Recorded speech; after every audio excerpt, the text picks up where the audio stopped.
kuti sekita ndiye muchengeti wemasecrets. Muchamanzwa nhasi Dr. Hove. Muchamanzwa nhasi. Baba vapo zvamanzwa sekretary vachitaura. Baba vakatisiyira power packed program ine varanda vaMwari vanoshumira.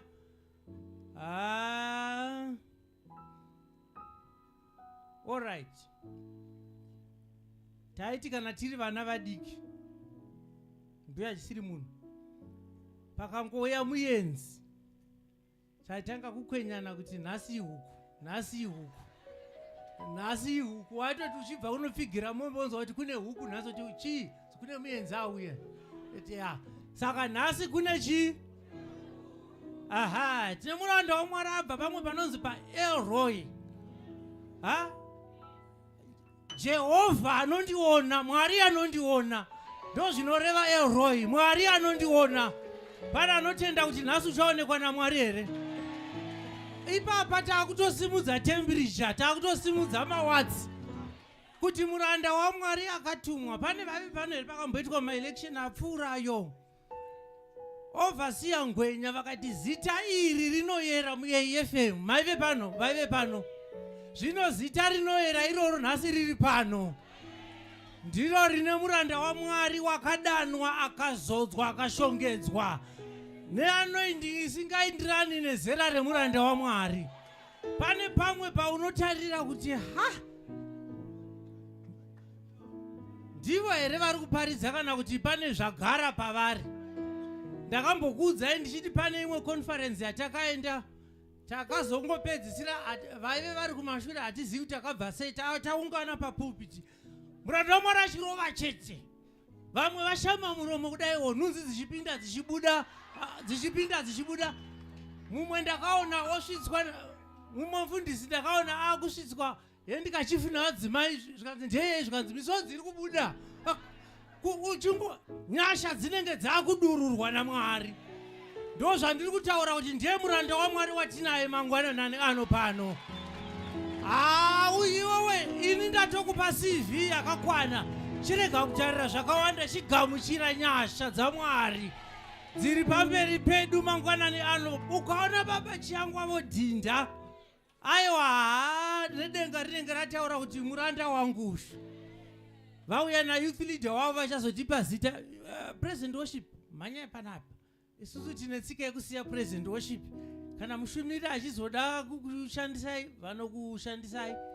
Kana vachida kuti mugare pasi munobva mangogara pasi. Manyaya vasikana nevakomana. President Worship muri vasikana nevakomana. Vana mai ndivana mbuya isiri munhu. Thank you so much. Faith Alive pa mangwanani ano on behalf ya Baba Chiangwa, the president of the church and the pastor of this great assembly. Ndichenderei ndigamuchire mushumiri wavakasiya vachinongedzera vanzwa Mwari kuti vashumire pazuva ranhasi. Mushumiri wemuprovince medu muno yeHarare West Metro Province. Uye vari zvekare provincial secretary weYouth muno muprovince zvekare. Baba namai kupara, uyai mutore nzvimbo yenyu amai, uyai mhorose vanhu. Wow, faith alive, faith alive, faith alive, come. Receive a man of God. Anogamuchira kuprofita anopuwa mukumu.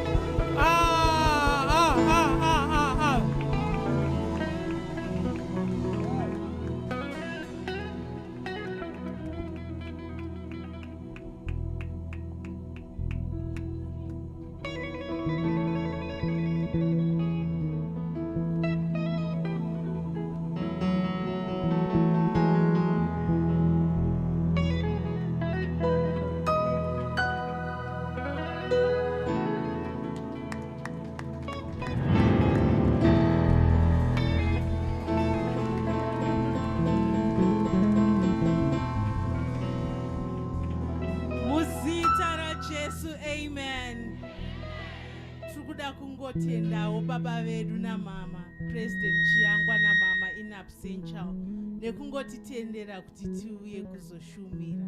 Tigotenda zvakare baba na mama Maniri. tinokudai pamwe chete nekereke. Mwari wekudenga ngaakuitirei zvakanaka muzita raJesu. Amen.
Shatia Mahasote Amande Rianda Mautuma Kerie Debo Shataya Reta Talabaya Kataya Batakataya Riende Nebo Shana Riata Maya Negate Yeta Paya Sotoya Mande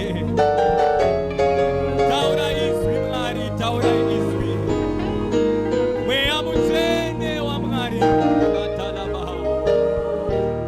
Pura Mangwarana, Musati Pura Mangwarana.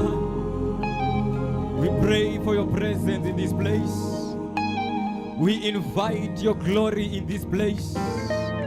You are worthy of all the praise, Lord. Take all the glory. Oh God, let me decrease and you increase. The Spirit of God. Yanda mande kete ya mande. The church is yours, Lord. Let your will be done. Let your will be done. Vuranzeve ze moyo wako. mutendere kuti mweya mutsvene ngabate basa mudarikidza neupenyu hwako. He is here this hour. He is here this hour. Jesus. Thank you, Lord. Thank you, Jesus. Tingobatanidza maoko edu tichitenda President Worship vachitora zvigaro zvavo panguva ino. Ngativafarirei. We can do better. We can do better. Muzita raJesu, amen and amen. Mangwanani ano anzida kupedza nguva. Ndoda kuti ndisvike pakuparidza shoko raMwari raanditumirawo kuhama dzangu panzvimbo ino yeFaith Alive Assembly. Ndisati ndashumira nditenderei ndingoita chinhu ichi. Ndingosvika pandinoremekedza our father, my father, the president of this great church and this great assembly, none other than Rev Dr. C. Chiangwa pamwechete naamai. Ndingosvika patinovafarira kwavari ikoko. I know kuti baba vanenge vachizoona pavachapedza. I'm happy. Elder wangu ndiri kufara. Ndainamata kuti Mwari ndipewo simba regona kumira panomira baba. But panga ndakagarapo Mwari wandisimbisa akati chimira nekuti baba wakamira izvezvi. Kwavari vakamira ini ndakamirawo. Saka ndovo pauya simba rangu. Mangwanani ano once again nditenderei tivafarire, tivaremekedze. Unogona kusimuka kauri ipapo. Tisvike patinoremekedza areka yaJehovha. Tisvike patinoremekedza izwi raMwari. You can do better. Glory be to God. Tinotenda mangwanani ano nditendere zvakare ndingoremekedza our deputy panzvimbo ino, my elder Manire pamwechete namama. Ndinokuremekedzai varanda vaMwari muzita raJesu, hallelujah. Nditenderei ndingoremekedza kunyange nedare ravanoshanda naro. Remekedzwai vanhu vaMwari, ndinokuremekedzai muzita raJesu. Nditenderei zvakare ndisvike pandinoremekedza all pastors here present. Handigoni kuzodonongodza namazita, asi nditenderei ndingosvika pandinovafarira vafundisi vari panzvimbo ino. Ngativafarirei muzita raJesu, hallelujah. Chingodza munhu ari pedyo kunondanza hakuna kusina favor. Ndaona kuti mukati memapasta imomo mune vamwe vandisingafanirwi ngoti ndingoona gamuchira ndonyarara. Pana sekuru vangu pano paFaith Alive, Pastor Mapuranga pamwechete naamai. Ndisekuru vangu ava. Ndinokuremekedzai sekuru nagogo. Muzita raJesu, amen. Monditendera ndiremekedze our senior Bishop Mavunga vari pano. Baba ndinokuremekedzai. Mwari wekudenga aramba achikupai nyasha. Ndiremekedze zvakare Pastor Mukobvu is here. Avo ndimukoma vangu ndikaita musikanzwa kuti ava vanotendera kuti iwe ndimukoma wangu. Ndinokuremekedzai pamwechete namaiguru wangu zita raJesu, amen. Chingoudza pastor kuti anzi napastor, udza mana pedyo na pastor apo. Ndichingoreva kuti all protocol are duly observed. Muzita raJesu, amen. Mangwanani ano nditenderei ndingofarira maimfundisi kupara vasina kuramba kundiperekedza. Vandiperekedza muzuva ranhasi. Thank you so much. Tangouyaona youth leader wedu angaitaurwa nababa ari pano, anonzi brothers Vanai. Ndo vari apa pamwechete nemwana wedu sikana anonzi Komereta arapo pamwechete naAdreo kadiki kacho vari kumashure ikokoko. Ndinokufarirai. Mangwanani ano ndiregerere kupedza nguva. Doda tivhure shoko raMwari. Patiri kuvhura shoko raMwari, mungondifaririrawo Elder kacho. Vanodiitira zvakanaka Elder kacho. Tivhure shoko raMwari anoverenga Judges chapter number 7 from verse number 2. Handisi kuzonyanya kuwanza mashoko, ndichanyanya kuwanza zvinoda kuti Mwari vaiti. Judges chapter number 7 pavhesi number 2 to 8. Ndingawanawo muverengi mungandibatsira kuverenga. Judges chapter number 7 from verse number 2 to 8. Pavesi ya 2. Thank you, Mama.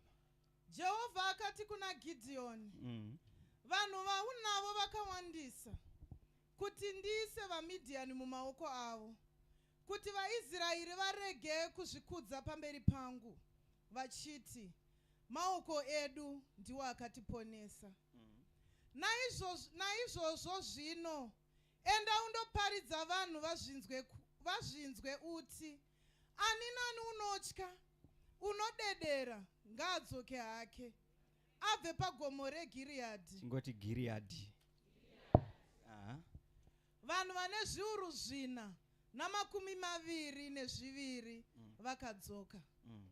Vakasara vane zviuru 10. Ipapo Jehovha akati kuna Gideoni, nazvino vanhu vachiri vazhinji. Dzokorodzai papapo. Ipapo Jehovha akati kuna Gideoni, nazvino vanhu vachiri vazhinji. Enda navo kumvura. Mirai mama, dzokorodzai papa. Ipapo Jehovha akati kuna Gideoni. Ita ipapo Jehovha akati kuna Gideoni. Akati kudii mama? Nazvino. Zvikanzi nazvino vanhu vachiri vazhinji. Vanhu vachiri vazhinji. Ande zvenyu mama mupedzi. Enda navo kumvura. Right. Ndivaedzepo. Chinzwa. Zvino kana ndikati kwauri. Mirai mama mbishani. Pekutanga Gideon udza vanotya vadzokere kumba. Gideon ndobva ataura vanotya ndobva vadzokera kumba. Jesu ndobva Mwari ndobva adzoka zvakare. Zvikanzi nazvino vanhu vachiri vakawandisa. Gideon chienda paside. Dzokorodzai mama. Ipapo Jehovha akati kuna Gideoni. Akati kudii? Nazvino vanhu vachiri vazhinji. Enda navo kumvura. Chienda navo kumvura. Ndivaedzepo. Ini Jehovha ndonoita selection manje. Ndonovaita sei? Ndonovaedza inini Jehovha. Chienda navo pai? Ndondwati chaibata mvura ndei. Zvino kana ndikati kwauri. Uyu anofanira kuenda newe. Chiteerera instruction yaJehovha Gideon kana wasvika ipapa. Zvino kana ndikati ini Jehovha. Uyu anofanira kuenda newe. Uyu anofanira kuenda newe. Ndiye uchaenda newe. Iyeye ndiye achaenda newe. Wedha une wangoida kuenda naye. Iyeye wandataura. Ndiye achaenda newe hande. Asi kana ndikati kwauri. Uyu haafaniri kuenda newe. Akomanaka. Iye haangaende. Ipapo akaenda navanhu kumvura. Jehovha akati kuna Gideoni, mumwe nemumwe unokapa mvura norurimi sezvinokapa imbwa, unofanira kumisa kurutivi ari oga. Udza munhu ari pedyo newe kuti scripture rinoti Jehovha haasi musaruri wevanhu, asi anosarura. Ande saizvozvo mumwe nemumwe unopfugama pamabvi ake pakunwa achaita zvekuzvambarara pasi. Zvino vanhu vakanga vakapa vachiisa maoko avo kumiromo.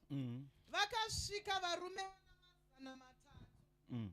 Asi vamwe vose vakapfugama pamabvi avo pakunwa mvura. Ipapo Jehovha akati kuna Gideoni, ndichakuponesai navarume ava vana 300 vakakapa mvura nokuisa Midhiani muruoko rwavanhu vose. Ngavaende havo mumwe nemumwe kutende rake. Verse number 8. Naizvozvo vanhu vakatora mbuva dzavo mumaoko avo nehwamanda dzavo akaendesa vamwe varume vose vaIsraeri mumwe nomumwe kutende rake. Asi wakasara navana 300 asi wakasara navana 300 misasa yaMidhiani yakanga iri pasi pake mumupata. Muzita raJesu, amen. Mama ende munodzokorodza verse number 1. verse number 1.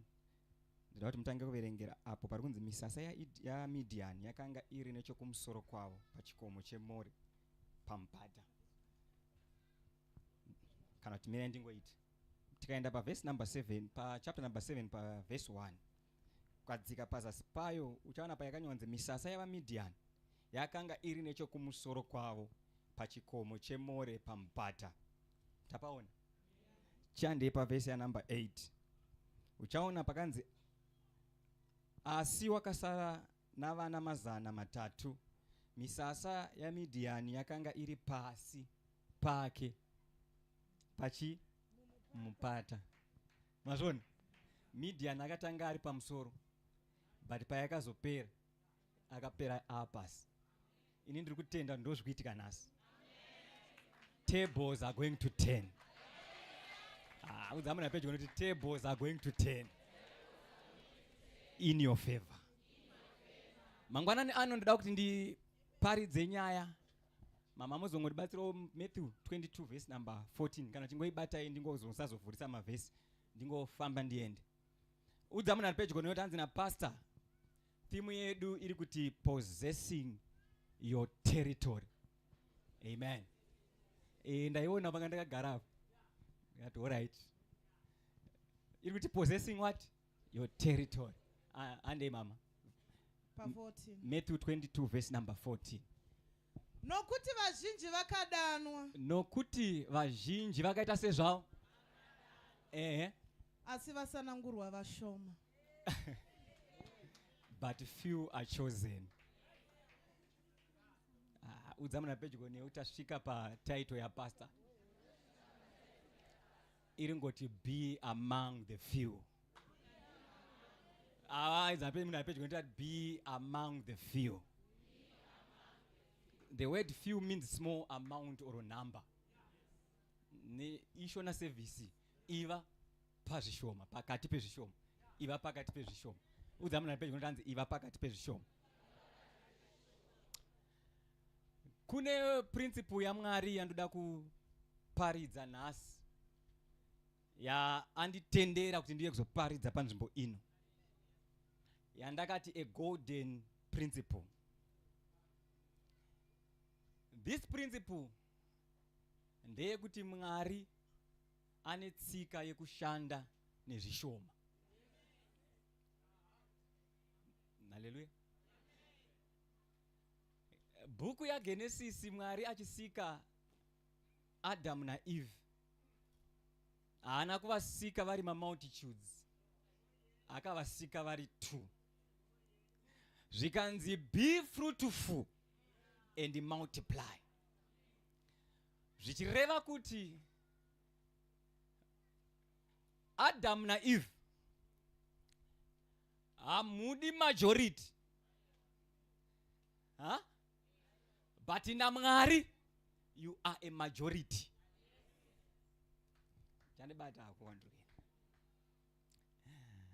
Possessing your territory.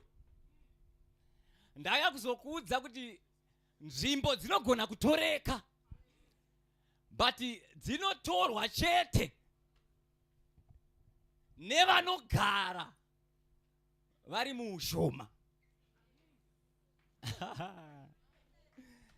Materitory anotoreka vana baba nana mai vakomana navasikana, but haatoreke negurumwandira, but anoda vashoma.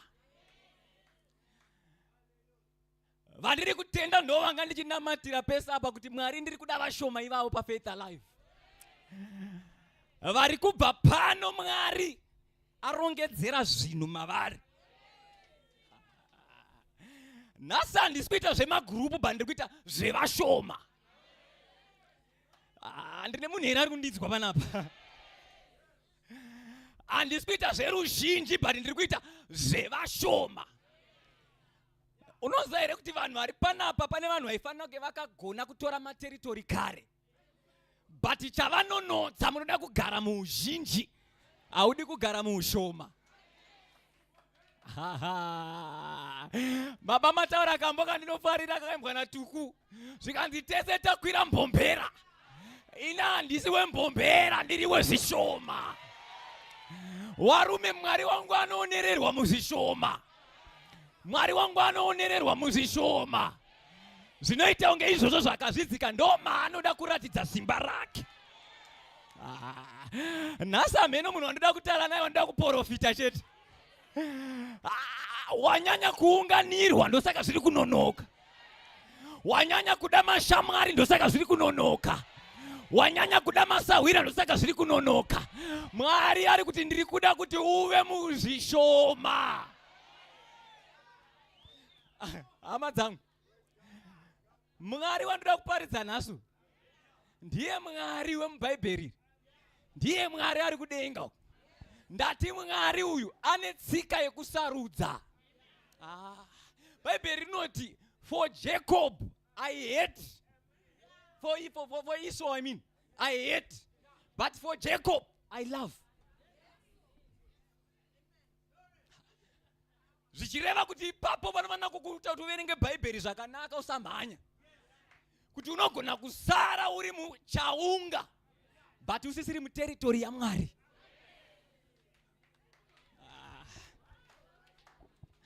Udzamuna pedyo newe, tazvinobuda chete mai manje. Tazvinobuda chete mai manje. The few ndo vandiri kuda nhasi. Vanoti pastor muservice inoi, ndauya kuzongosangana naMwari. Pastor muservice inoi, kunyangwe tauya tiri 5 mumota, ndiri kuda munhu anga ari mune vanhu 5 but ari 1. Ndakamonzwa mawindi paanenge akulodha kombi yakuzara.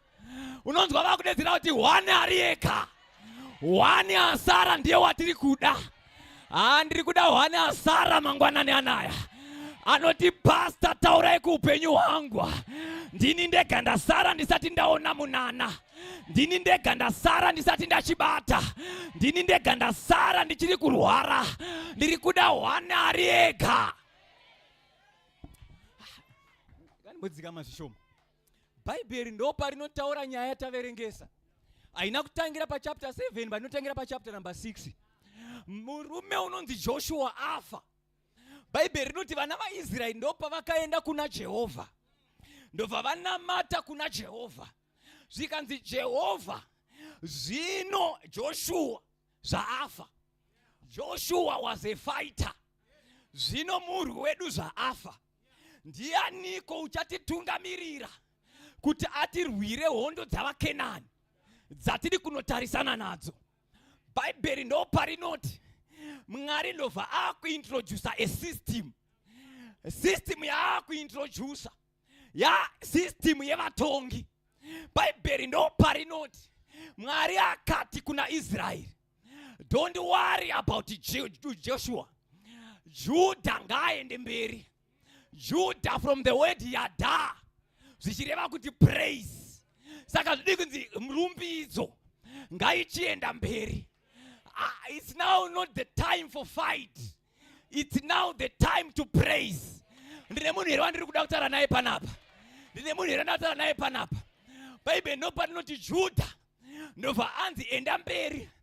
But Judah akuenda mberi, baba deputy anoti iye handigoni kuenda ndiri ndega. Anotanga kutsvaga varume vefight. Zvikanzi ana Simeoni vari kupi? Ngavauye vandibatsire. Udza muna pedyo nyaya yekuda kubatsirwa iyi.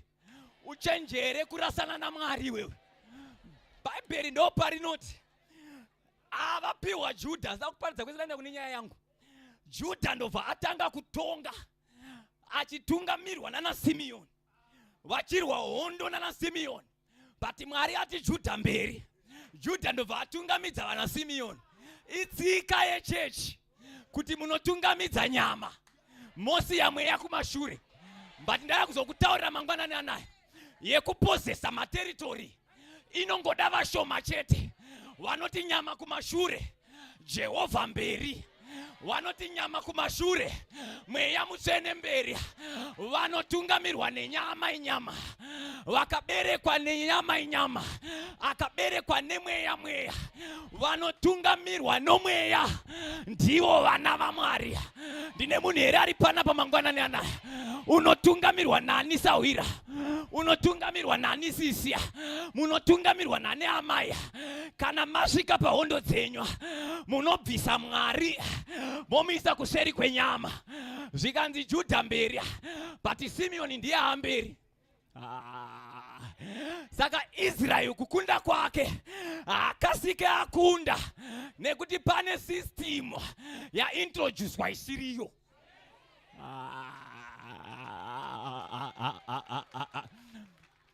Matthew chapter number 10 pavesi number 40 ivurei.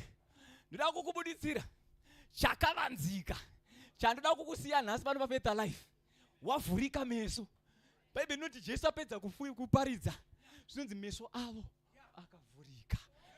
Udzawo napedyo unoti ndikuda vashoma vachabva pano vavhurika meso.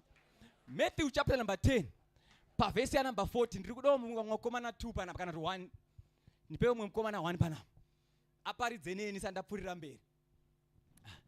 Tiri pana Judha aende mberi ramba akabata ipapo. Mama, ndi Jesu akutaura.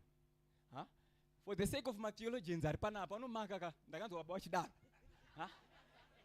Inonzi epis veba or epis mavox ndizvo. Ndagona ma theologians. Ndi Jesu, the direct words of Jesus. Ari kuti chi? Unokugamuchirai imi. Jesu ndo paanodaidza vadzidzi. Mukoma. Ari kuvadaidza for a mission. But haasi kuvadaidzira kuchechi. Vari in a desert. Chechi haisi kuona zviri kuitika. Jesu ndobva atanga kubuditsa ma secrets of the kingdom. Ndobva atanga kutaura navadzidzi. Jesu anoti kudii mama? Unokugamuchirai imi. Zvikanzi anokugamuchirai imimi. Unondigamuchira. Unogamuchira inini. No unogamuchira ini. Unogamuchira inini. Unogamuchira wakandituma. Unogamuchira baba vakandituma. It's a trinity yabuda. Jesu ndo pari kuvaudza a secret. Vari in the wilderness. Zvikanzi anokugamuchirai. Faith Alive haiko baba. Darende assembly haiko baba. Jesu ari kutaura navanhu murenje. Achiri ndoda kukutumai. But pandoda kukutumai anogamuchira imimi. Already agamuchira inini. Ne agamuchira inini. Agamuchira baba vakandituma. Zvichireva kuti pari kuenda ari pamberi apa. Jesu ari kuti havaone inini, vachaona iwewe. Pakudai revelation yekunzwisisa kuti ndiani ari kuseri. Ndine here munhu ari panapa. Ndine here ari munhu ari panapa. Saka pa Jesu aya kuzowanda miraoni. Ndichakubuditsira pachena nyaya idzi. Jesu ndobva awanda kuseri kwana Peter. Jesu ndobva awanda kuseri kwana Johani. Ndobva ati vakomana go ye therefore. Aona imimi chete. Akugamuchirai. Iyeye automatically. Agamuchirai inini ndatomu equation. Ne inini kandapinda mu equation. Aona inini. Aona baba. Ndine vanhu here vari panapa inini. Ndine vanhu here vari panapa inini. Kana takuda kunopozesa materitory, ngatingwarire kune chiri pamberi. Baba, Bhaibheri ndopa novhara wepfurira mberi. Ndobva aregedza aramba akamira kadaro.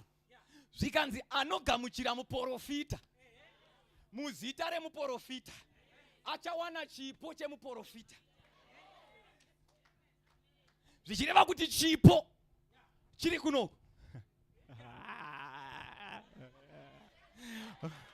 Vakomana ava vaenda vasina chavainacho. Endai naizvozvo munodzidzisa marudzi ose. Siyai zvikwama imimi. Mandinzwa here. Siyai bhutsu dzamakapfeka ndidzodzo. Imimi endai. Baba ndo vakabata reward. Ndakwandiri kukutumai.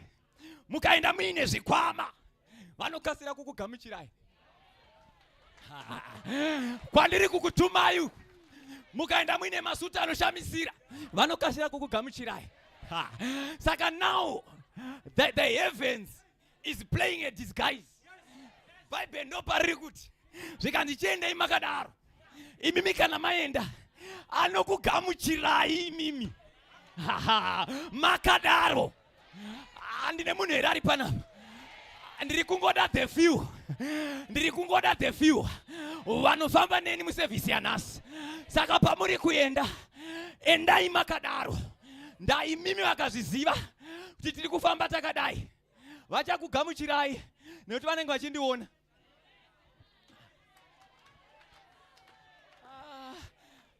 My Bible says it is in the secret of God to hide things. But it is in the glory of kings to conceive the matter.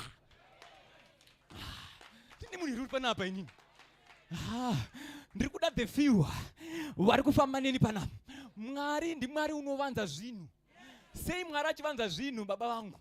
Haasi kuda mhomo, ari kuda the few. Baby ndopando achakuona imimi agamuchira inini. Ne agamuchira inini agamuchira baba wakandituma. Saka the reward haisi pana pastor.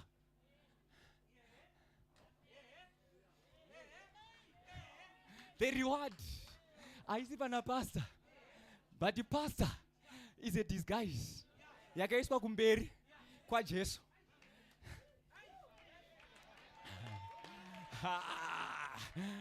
Yudzamana pedyo na church inorarama chete. Ndosaka muri kuona the church of our time. Ndosaka muri kuona kuti yakutange yafa. Yakutange yakudedera dedera. Yoitonge yakasiyana nenguva yana mamutemererwa nanowakupara. But this is the same church.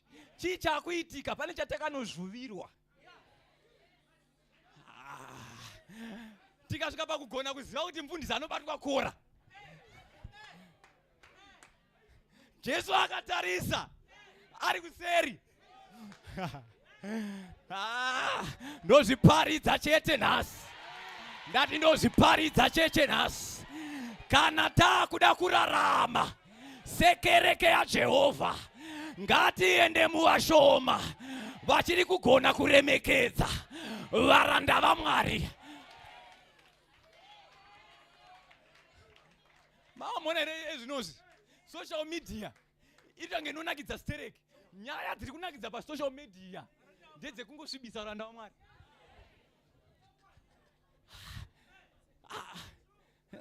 Ndiri kuparidzira kuchechereni. Anokugamuchirai agamuchirai nini? Aiwa ndakati Jesu pindai mumwoyo mangu. Iwe Jesu wauri kutaura nezvake ari kuti paunondigamuchirira tanga waoti ipapa ndo paanotarisa. Ndotaura here ndichidzika baba. Ndege ndimboenda kuOld Testament. Bhaibheri rinoti murume unonzi Samueri akanga akwegura. Israeri ndokuenda kuna Mwari. Zvikanzi tipeiwo mutungamiri akangofanana nevamwe vese ava anotitungamirawo. Bhaibheri ndo parinoti Samueri ndokutanga kuchema kuna Mwari. Mwari vanoti nyarara Samueri.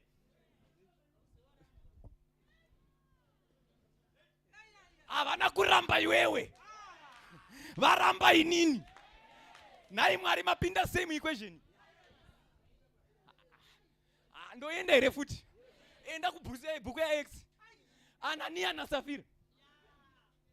Mazuva ese vaenda kuservice. Vachiona Peter ariko achimedura chingwa. Vachidya. Vachiona Peter. One day ndobva vauya. Vasvika pamberi paPeter. Anania anonyemera Peter. Nekuti ari kuti ndiye Peter wamazuva ese. Peter baba akupindura. Anonzi naye Ananias. Wadireiko?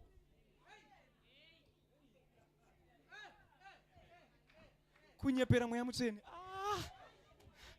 Inini baba ndonzwa kuti nyange ndikagumira panapa ndaparidza. Izvozvo ndozvandiri kuziva. Nyange ndikagumira pano ndaparidza. Why? Peter, why? Anania. Wadireiko? Pazvinhu zvese zvaungada. Sei wafarira kunyepera mweya mutsvene? Ndova ndazvibvunza kuti mweya mutsvene papi? Ndi Peter akagara apa. Haleluya mapostori. Haleluya mapostori. Rugare kune vanotenda. Judha ngaende mberi. But Judha nenyaya yanoda kuzonobata yekutya. Bible noti atina kugamuchira mweya wekutya, asi takagamuchira mweya wesimba, mweya werudo. Saka the moment yatinotanga kutya, ndakatara kuchechi musesani ndikati Mwari ashande nevanhu vane faith nefear. Mwari ashande nevanhu vane fear. Mwari anoshanda nevanhu vane faith. Ndikati fear plus faith is equals to confusion. God is not the author of confusion. Saka pese paunotya, unovhura suo, unozura suo reconfusion mulife yako. Saka Judha ndobva atya akati ai aingamboita nerumbidzo. Shuwa ndingoimba rumbidzo ndenyu Mwari, kugona ndekwenyu Mwari chete. Aiwa zvoda mamonya izvo. Udza munhu ari pedyo newe kuti it is not by might nor by power but by the Spirit of the living God.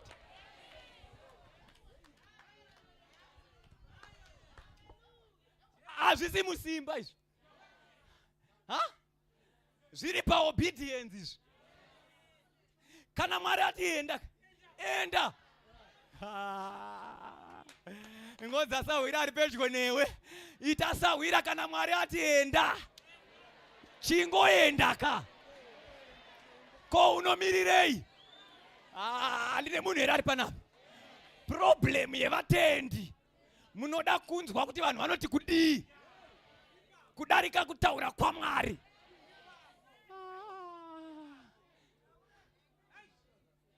Pari kunonokera zvinhu zvako unonyanya kuda kunzwa vanhu kudarika Mwari. Kana Mwari ataura tiri kuda vatendi vanoti ko ndichamirireiko Jehovha. Kana imi Mwari mataura matotaura. Ende Mwari kana ataura ari kuziva maperero azvo.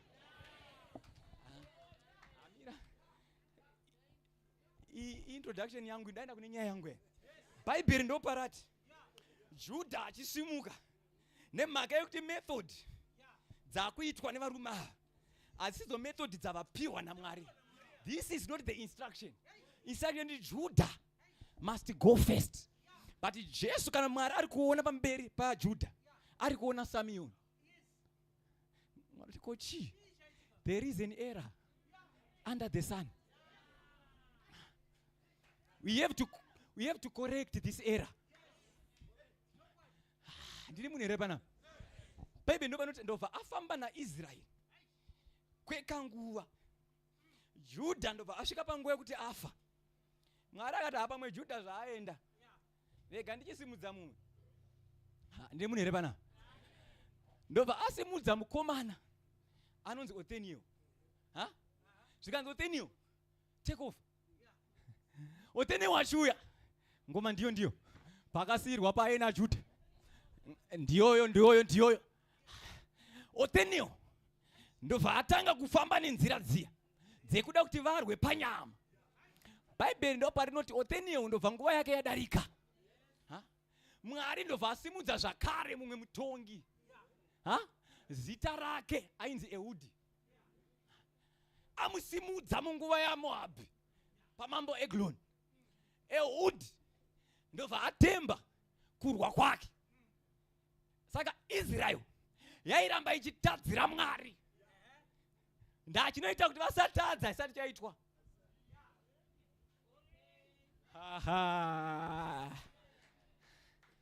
Bible ndo parinoti Ehudi achipedza Mwari ndobva asimudza zvakare mumwe. Zita rake ndobva anzi Shamiga. Shamiga ndobva auya Noti munguwa yake vanhu vakatadza kufamba nemahighway baba, vakatanga kufamba nemabhighway.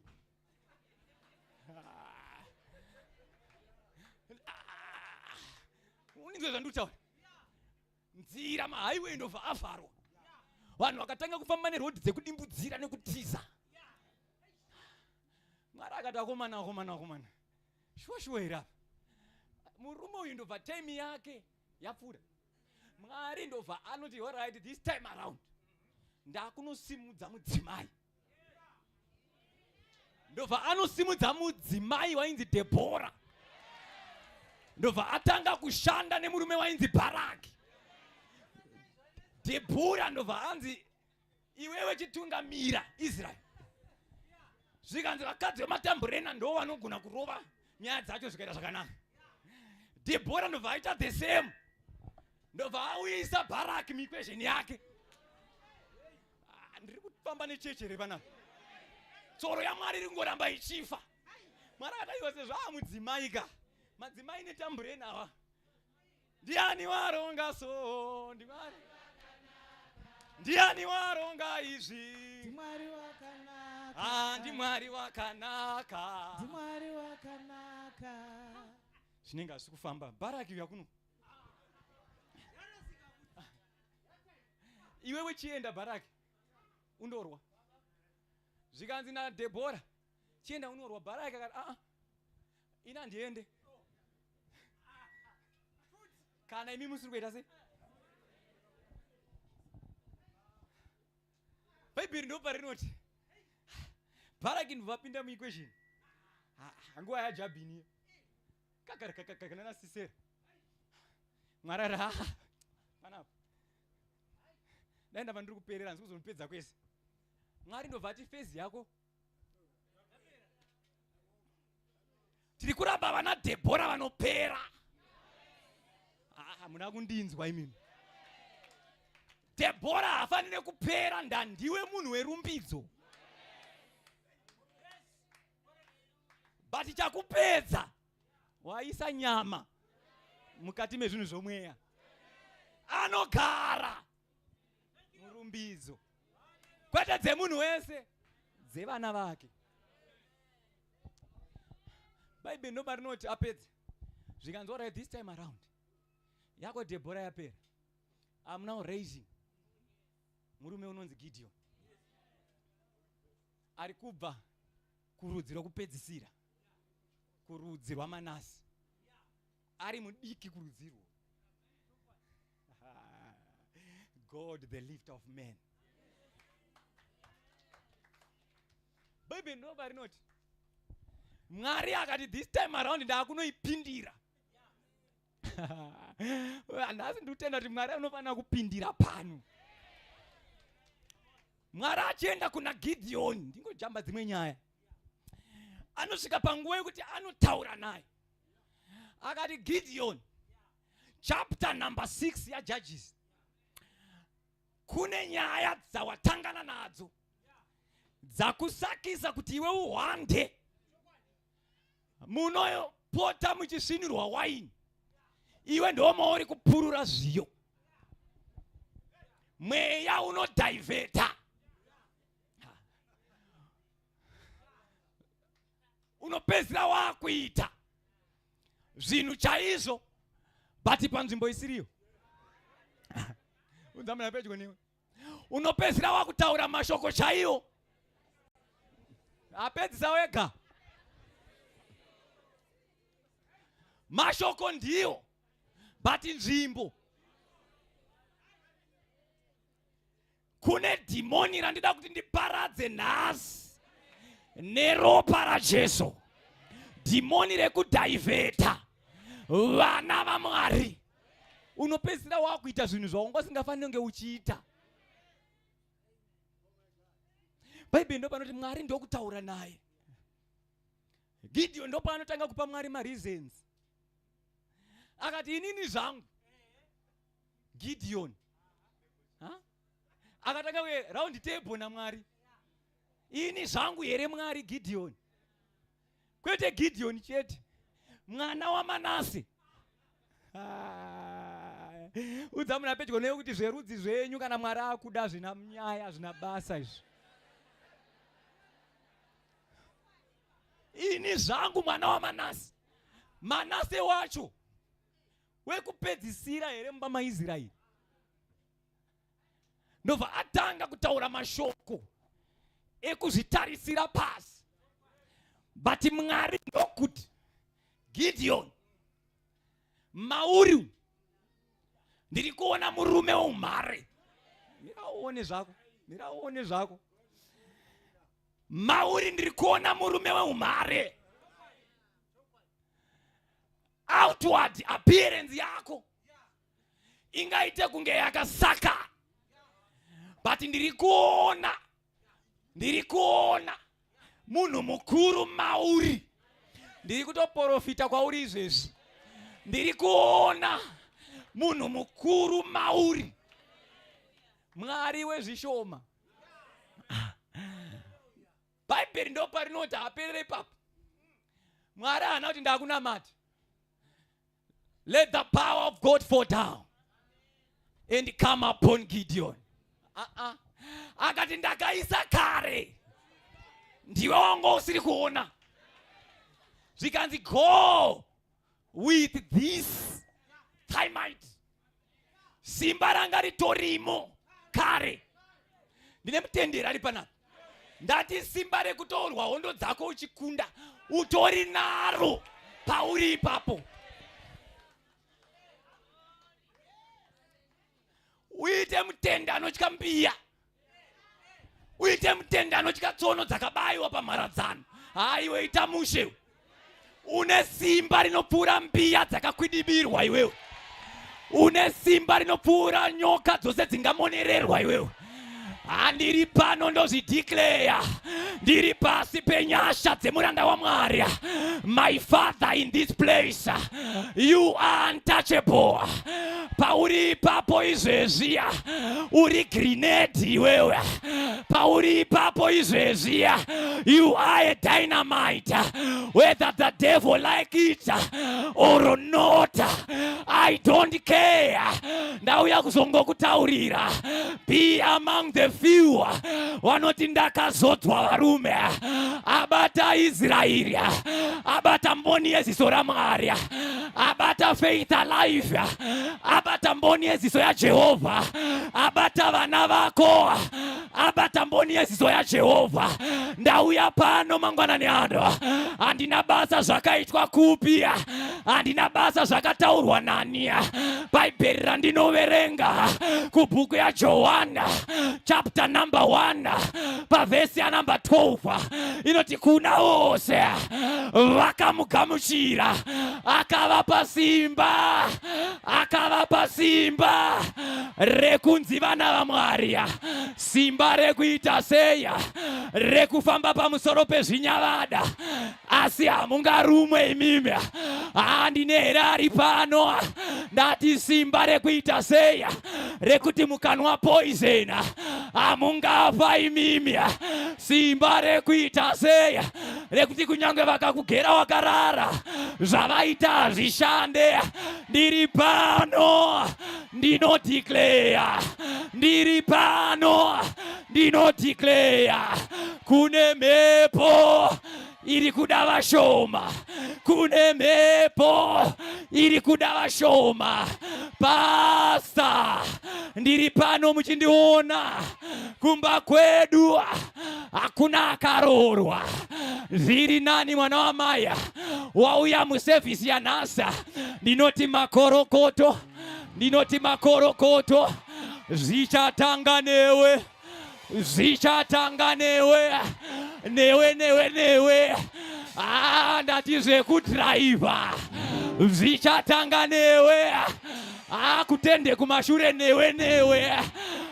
Zvekuvaka dzimba izvi zvichatanga newe.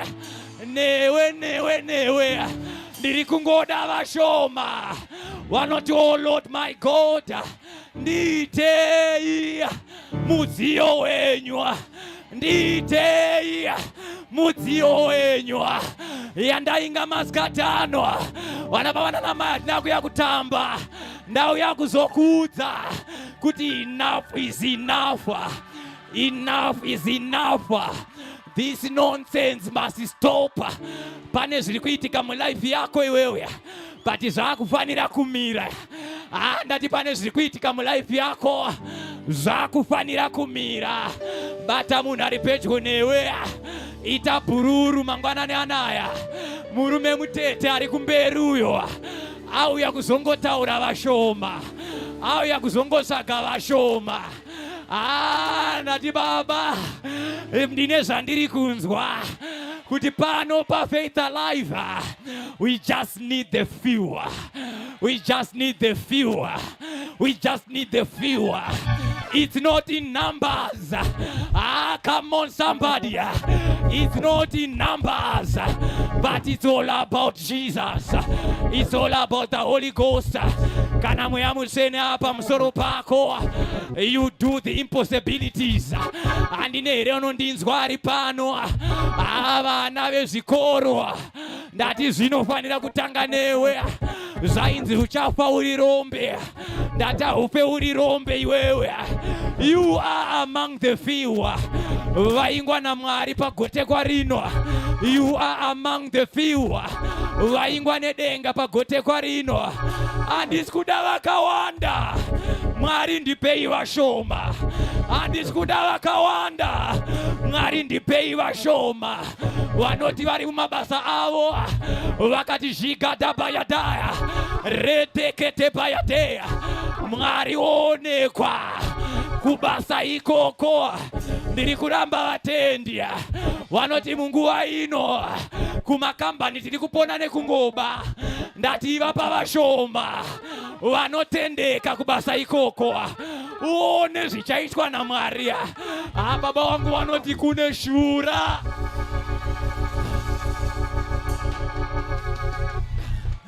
Ndinotaura shura raJehovha mulife yako. Ndine unondidzwa ari panapa. Ndati ndinotaura shura raJehovha mulife yako. Can I go deeper? Possessing your territory. Joshua chapter number 1 verse 3. Bible noti Joshua ndiMwari wakutaura naye. Zvikanzi ndine nyika yandakapa kuna Moses. But nyika iyi Joshua kune secret isiri kuonekwa yandida kupa ndakusiya ndakuudza. Zvikanzi Joshua, nzvimbo imwe neimwe inenge yatsikwa netsoka dzako, Joshua ndinokupa. Problem yechechi, taita chechi iri stagnant.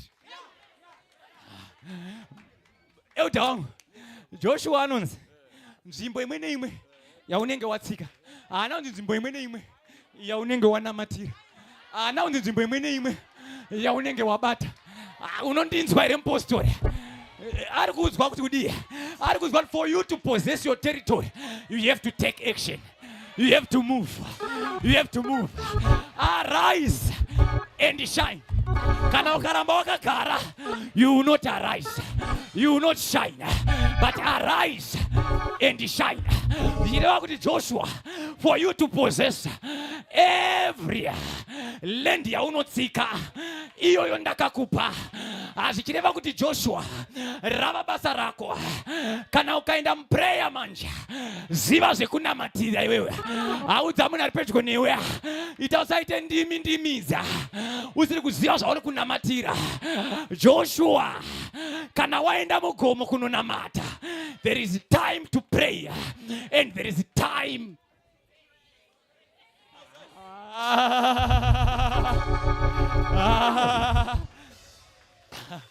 Wana baba na namai, there is a time for everything under the earth. And ndinonondinzwa ari panapa. Joshua, nzvimbo imwe neimwe yaunenge watsika netsoka dzako, iyoyo ndinokupa. Ndakatokupai kare baba na mai. Bible inoti kudii? Rinoti Jehovha Mwari ndiye muridzi wezvose. Zvikanzi nyika iyi nekuzara kwayo haisi yawikinero iyi. Ndine munhu ari panapa inini, but ndeya Jehovha. Saka nhasi kune wandaya kuzoudza. I just want a few. Vamwe vakanzi go and see Victor. Ini ndaya kuzokuuya kudza kuti go and see the Holy Ghost. Wandinzwa irewe. Go and see the Holy Ghost. Nemhaka yeya nekuti Bible rati, it is not by mighty. It is not by Anna Victor. But it is by the Spirit of the living God. Meaning we don't serve a dead God. We serve a living God. If God be for you, who can be against you? If God say yes, who can say no? Somebody shout fire. Somebody shout fire. Somebody shout fire. Yeah.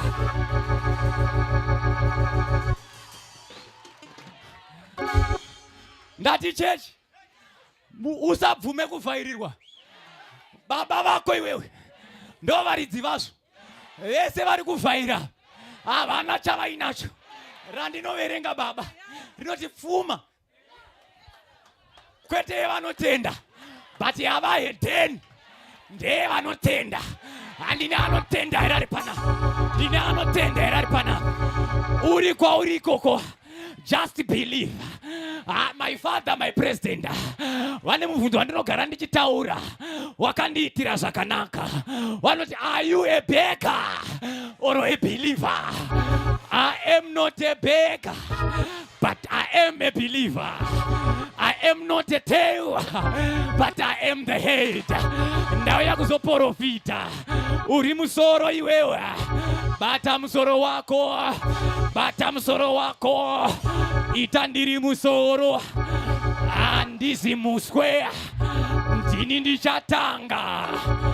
Handisi ndichapedzesera. Apa uri mwana wa Maya. Ndo pagumira equation yao.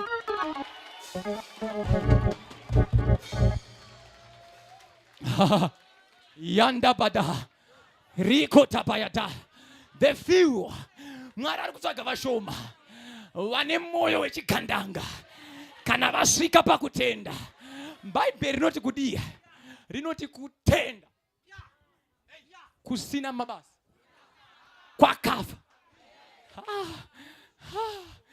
Mwari ari kutsvaga vashoma vane kutenda kune mabasa.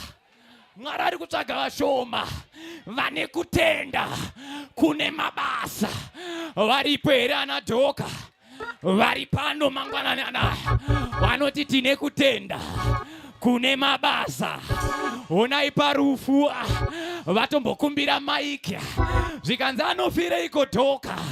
Onai mabasa ekutenda kwadhoka ari pano mangwanani ano.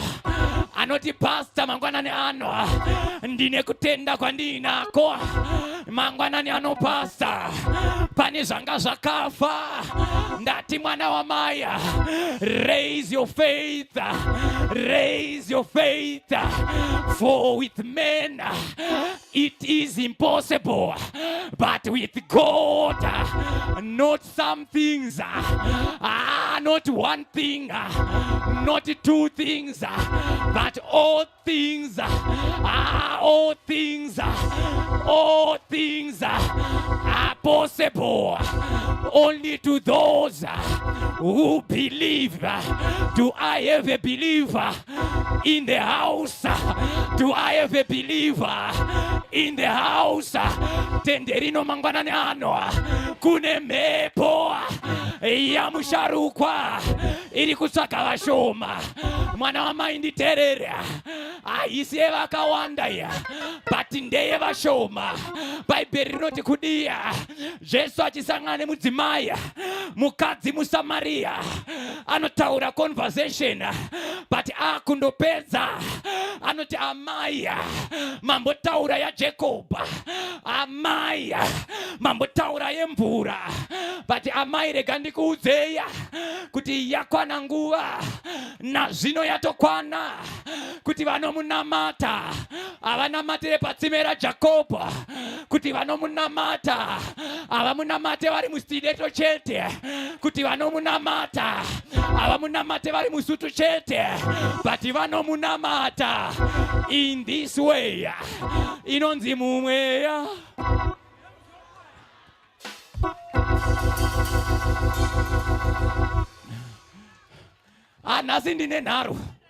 Nhasi ndine nharo. Bible inoti my people perish. Unoziva ukava neknowledge hauparare zvekumhanya. Nati ukava nezivo iwewe hauparadzwe zvekumhanya iwewe. Satani paanokubatira unopanika maningi.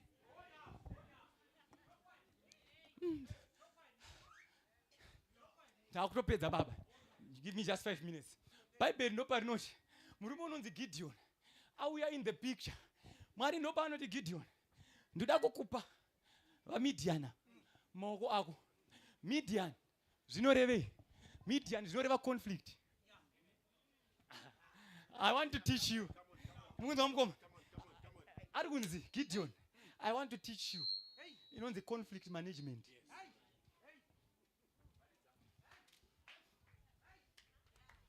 Midian zvinoreva conflict.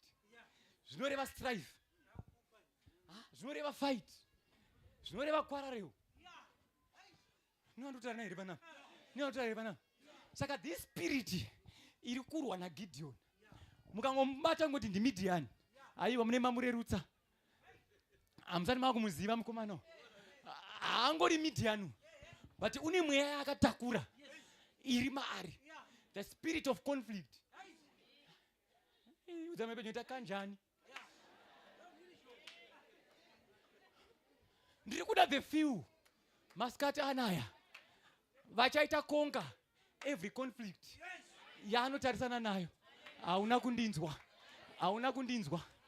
This conflict yabva kare, but yanga ichingobhabhadzirwa ichiitwa zvinhu zvisirizvo. Zvikanzi this time around ndauya kuzokudzidzisa. Gideon, first phase, tora microphone.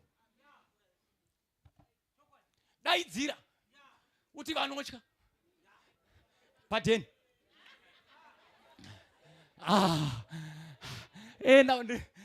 Nimboenda kuboka rangu rera ndotungamira reyouth. Gideon vanotya ndati padeni. Ngavatsamaye padeni. Bible ndoparinoti these people were 32,000.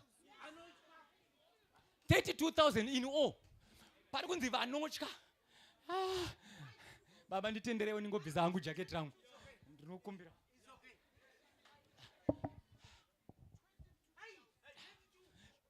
They were 32,000 baba. Zvikanzi Gideon vakati handei tinorwa. Vakati 32,000. Vakati Gideon takutera tinewe. Vamwe vanhu vaunavo havana iwewe ndiwo unavo. Hausikundinzwa iwewe. Vamwe vanhu vari kufunga kuti vanewe havana iwewe ndiwe unavo. Mwari akati Gideon, ndikanamba ndichikusiya Gideon. Pade.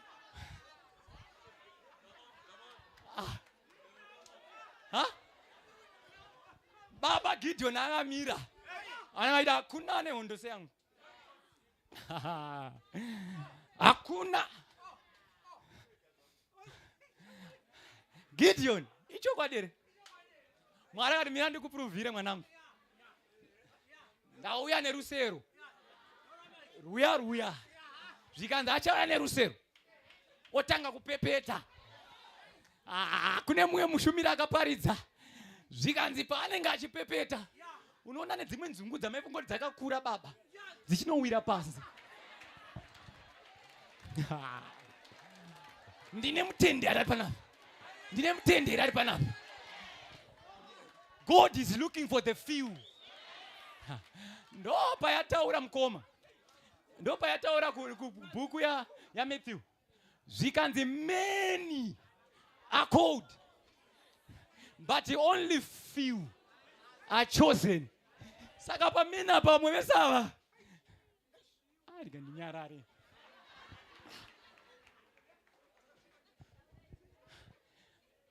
be among the few. Vachasara murusero. Tiri kuda vachasara murusero. Kwete vanoratidza kusimba. Ndakana vakupepetwa. Vanowira kunze.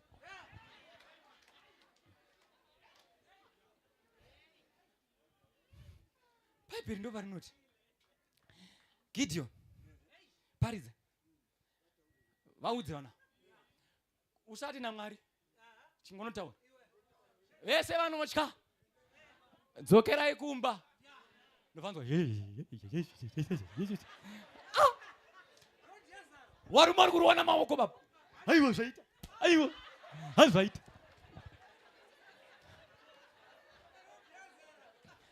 varume ava vatobva vageza kumba vakapiwa maranji box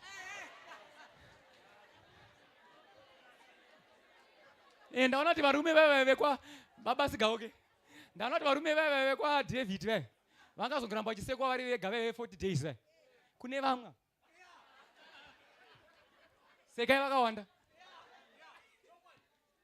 Bhaibheri ndobva rati baba the pain part Bhaibheri ndobva rati from 32,000 22,000 ndobva vaheduka vakadzokera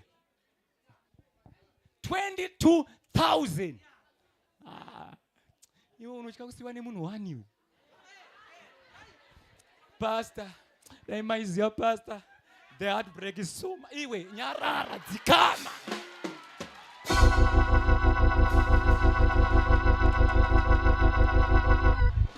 uri ku baba Yehuda vana vedu ari kuchema asiwa nemunhu wani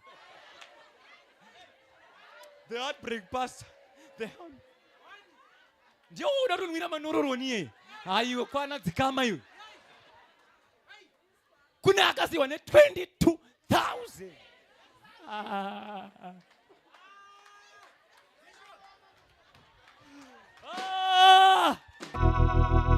somebody shout yeah.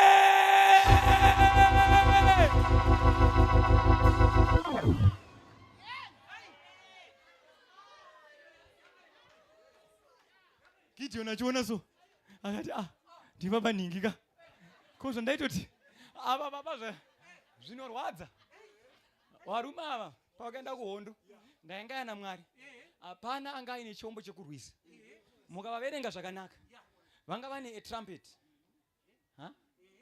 nechikafu chavo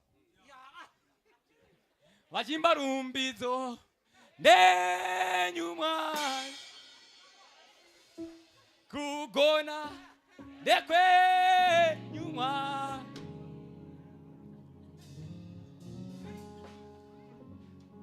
vane the spirit of praise in them but they have got fear again.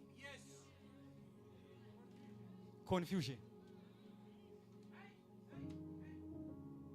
You cannot save two gods.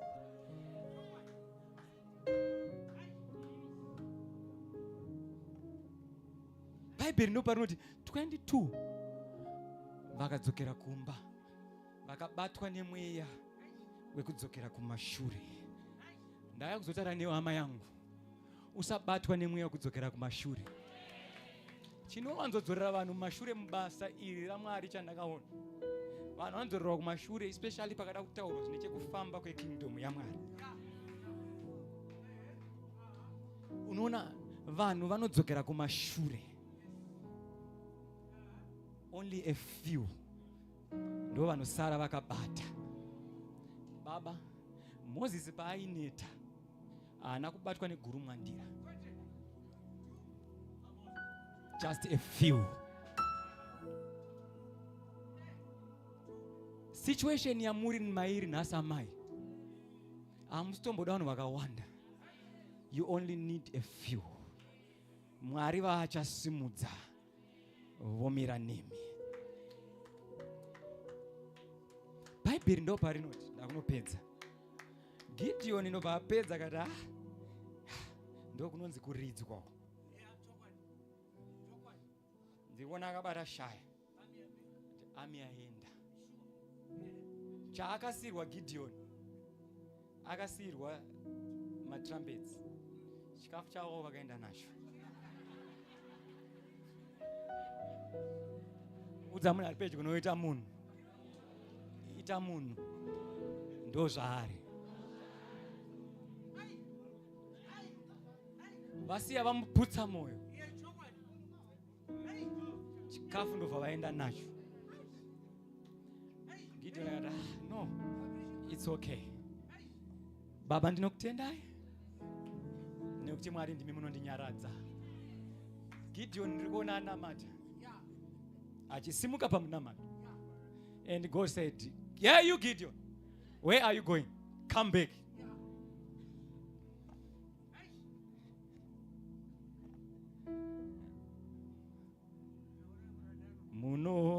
Munoziva kusasimba kwangu, ini ndotya kurasi asi Mwari si imi Mwari munoita sei Mwari munondipa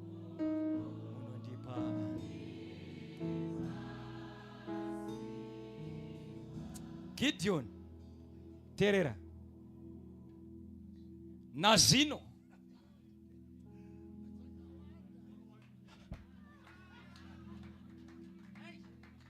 Mwari wacho anotanga asinei nehanya neni. Pandinofunga kuti anofanira kumira neni anenge atondinyanyisa. Miedzo mizhinji kune vakarurama, asi Jehovha unovapa simba rekukunda pane yose. The righteous may fall 7 times, but you will rise again. Gideon, simuka dautaraniyo. Vanhu vauchiri navo vakawandisa. Chisimuka izvezvi. Ndoda kuti ubve pano uende kune vanhu vasara. Hama dzangu wakamborwadziwa. Baba ndiri kupinda muscenario yaJob. Ndofunga kuti pamwe pfuma yapera hazvanani. Munhu kuti nevana. Shakabadayasa. Riende boshadikana. Mwari ngaakusimbise. I just need a few. Gideon, enda unoparidza kuvanhu vasara ava 10,000. This time I was kuenda kunotaura mashoko ako. Enda unongowati anzi naJehovha handei kumvura. The water is a symbol of the Holy Spirit. Zvikanzi yakufanira kunoperera mumweya. Yakufanira kunoperera mumweya. Ndinekambo kandinofarira kanoti handina bakatwa, handina baka, handina ndofamba na Jesu, ndofamba na ndofamba na Bible ndo vanoti phase 1 yapera yefear, but there is another phase yanda kuda kuenda inini na mweya mutsvene. Kana taa kutesta zvomweya tinotesta nomweya. Thank you Sekuru. Yeah. Mweya wakuda kunzvera, wakuda kuita basa. Because iwewe uri kurohwa nemanumbers. But inini vandiri kuda, vandiri kuziva vari real. They are few. Bible ndo vanhu vacheneswa kumvura zvikanzi iwewe zvaunoita waudze. Zvawaita uko. Chingoenda pamvura chete. Owati wakomana inoita sei? Takwaina mweya mutsvene.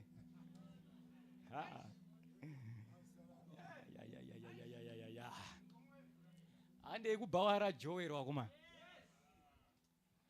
Wasvika kubhawa raJoero. ndakuratidza kuti kune vamwe vanoita zvemweya but vasiri mweya. Rega ndichisiyana nazvo.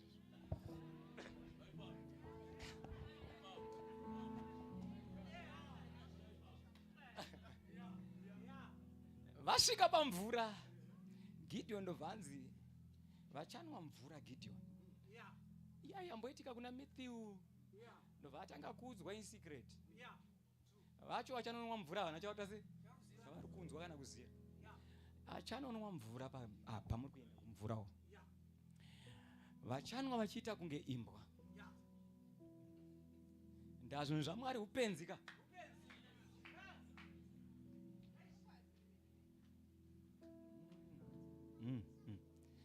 Ivavo tora uise pasaidi.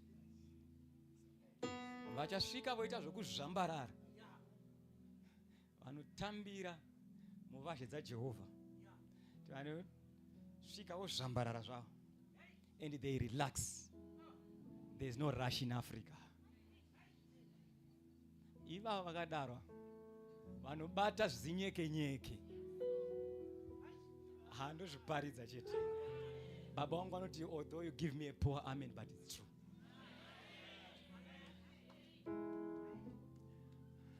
Baba ndiri kutya.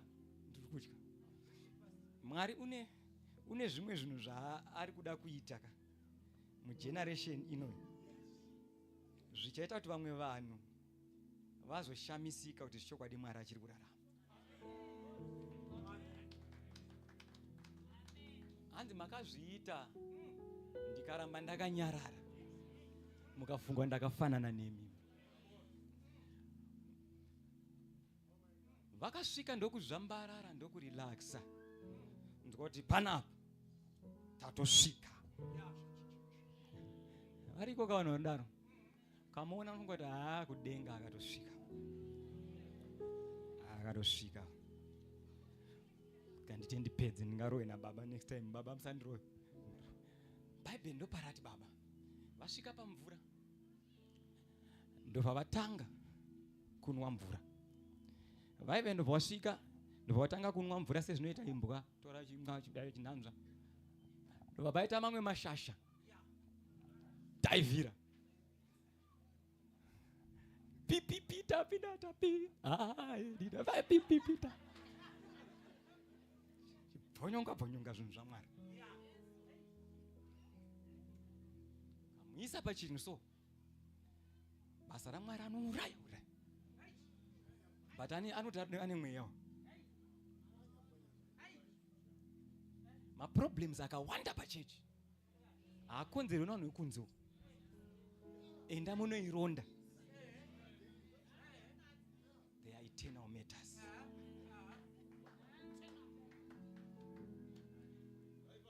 Vanoti kana vakuita zvinhu zvechechi vanozvitora vozvipersonalize. God is looking for the few. Vachiri kutya nekudedera pazvinhu zvaMwari. Pandainamata ndichiuya kuzoparidza chandaikumbira Mwari ndosanda kuziva handichitya ndakagara apo.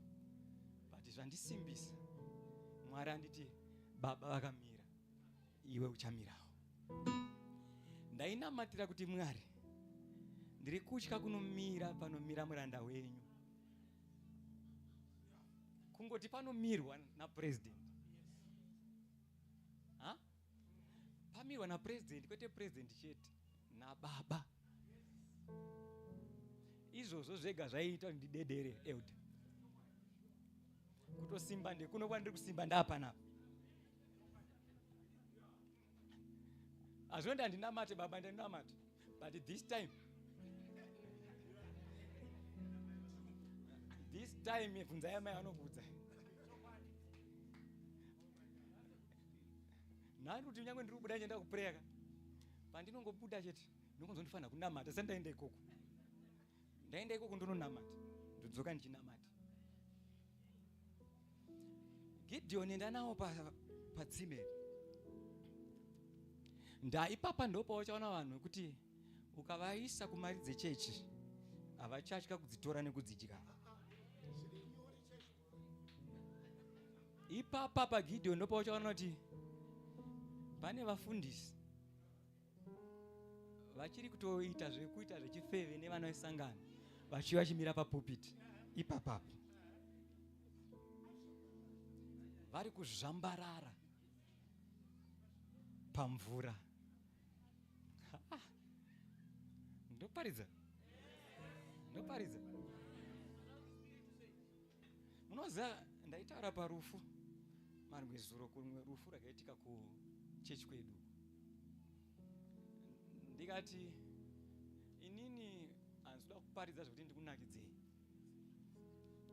This guy akaita zvekuti akaya kuchechi but akazo backslider ndisati ndatomboenda iko ndobva azofa. Asati afa kwakaya mashoko kumba hama dzekuti mira tinotora pasta vakunamatira zvikanzi aiwa pasta wenyu yai musatanist wewe. Saka ndakuparidza parufu rwake ndikati ndikuparidzira imimi hama iyi yatotorwa nashe ende chandinokuudzai chandisingavanze ndechekuti anga asaiku. Saka wandiri kuparidzira ndimi kwaenda mweya nekwaenda chii izvozvo ndezvamwarizvo.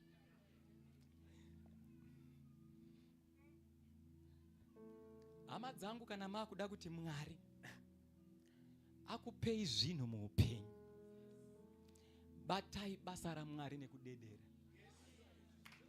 Ngatibate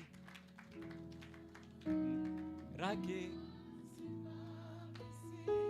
ngatiite sei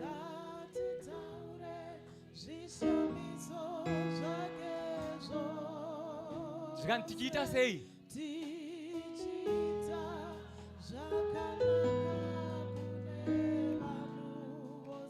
zvikanzi chikwa kupedzisira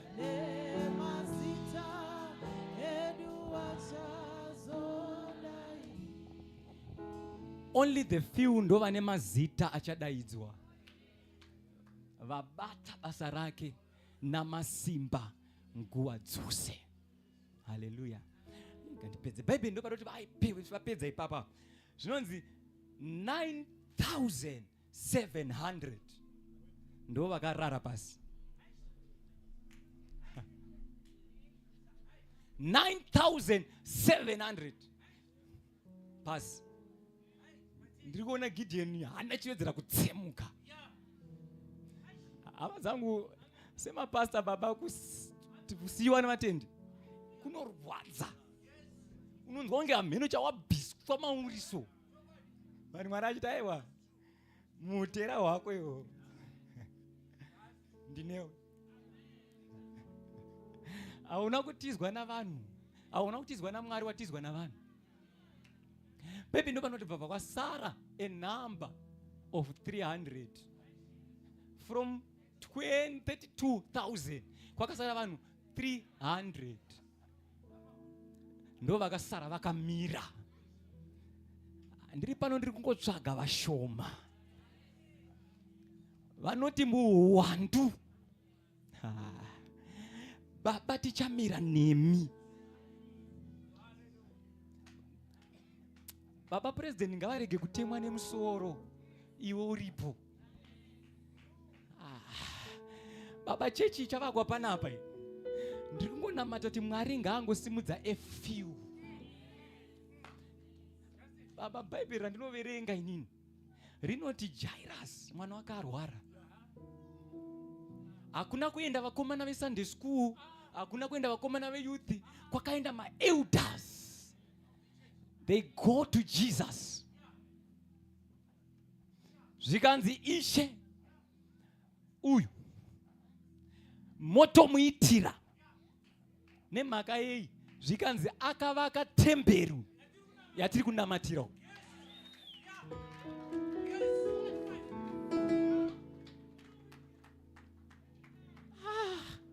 Ndiri kunzwa ndiri kuparidza. Only the few ndo vari kutsvagwa naMwari paFaith Alive panapa. Aba deputy church amuchavaka panapa musi kuvaka nevakawanda. Ende ndakuudzai baba, inini ndimi wandoudza ndikunoudza baba wangu, musatemwe musoro nevachadududza. zvikanzi naMwari ndiri kuzviitirei, ndiMwari ari kutoita tsoro iyi, ndiri kuzviita kuti vasazoti kana vakunda mweya uyu waMidhiani voti takakunda nesimba redu. Zvine simba ravanhu Mwari anosuduruka.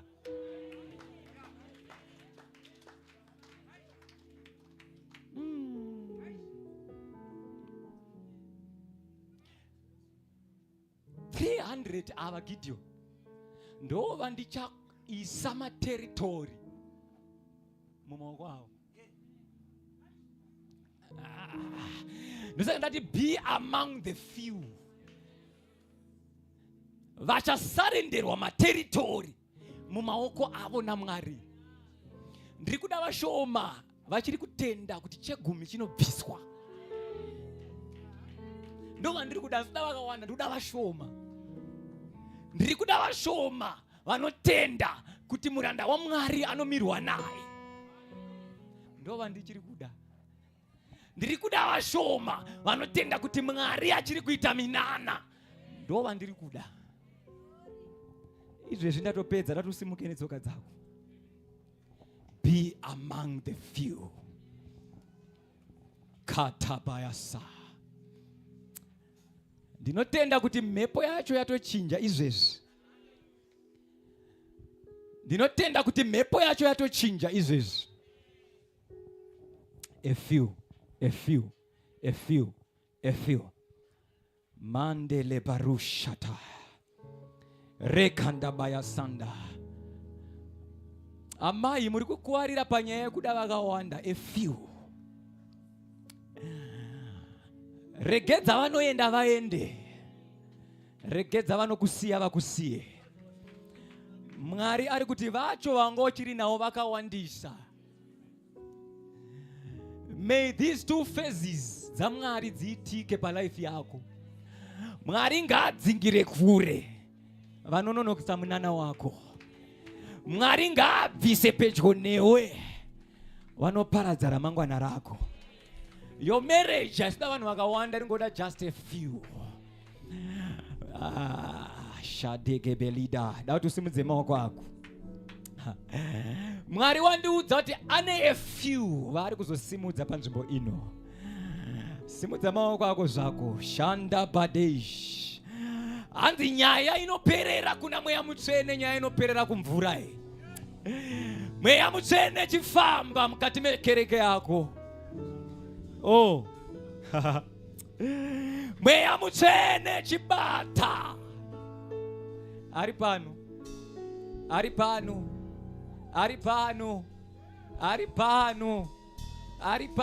Usanongoti munhu ari pedyo newe. Just a few. Ndova ndatumwa nhasi. Mweya mutsvene. Take over. Mabhenji imomo mune imwe simba raMwari rakufamba izvezvi. Just a few. Locate.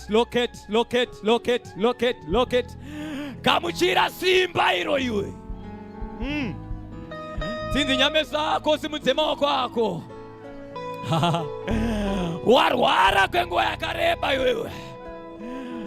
Wachemetswa kwenguva yakareba iwewe.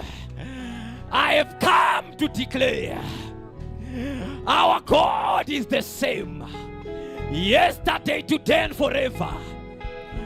Mwari mumwe chete waishumirwa navamutemererwa. Mwari mumwe chete waishumirwa navakupara. Mwari mumwe chete waishumirwa navamvenge. Mwari mumwe chete ari kushumirwa navachiyangwa. Achiri kurarama. Kaleta. Ndatambai nhasi izuva remunana. Nhasi izuva remunana wenyu. Izvozvi pawakamira.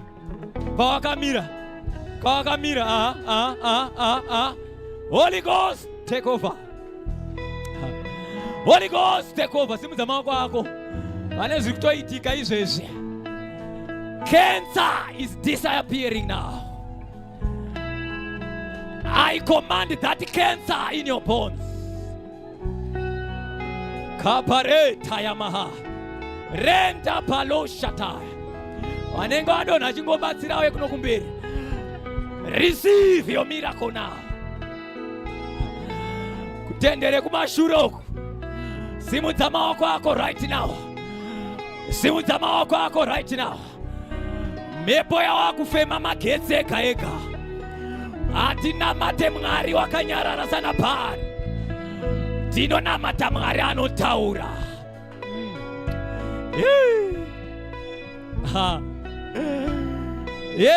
Tata Riande Bushataya Ikatele Payakataya Yekataya Paretosh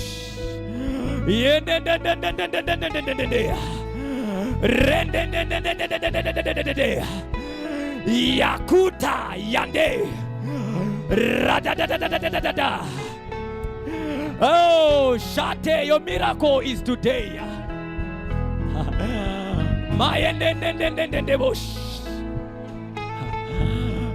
Restoration is happening now. Asimuzama kwako tsinzinyemeso ako. Mwari achiri kuita munana. Mwari achiri kuita minana. Ndati ku department kwa uri ikoko. Be among the few. Mwari ngani simudzire. Wana baba na mai ma departments. Wari kuti Jehovah muzwara nas.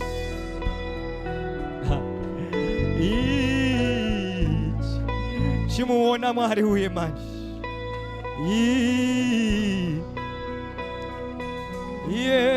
Na na na na. Nelebo shianane Riana yena la yena la bashikaya yenelelele kana pane anorwara simudza ruoko rwako izvezvi yena le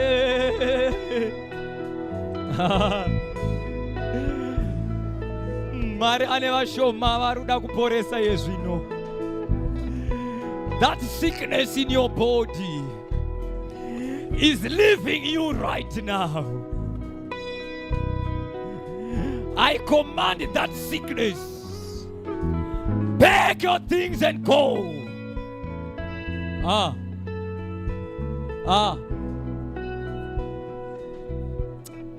Yadalabada. Kibaladia.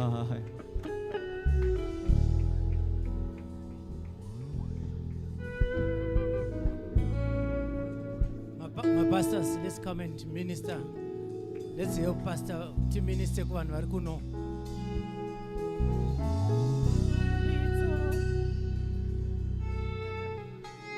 Pastors, please.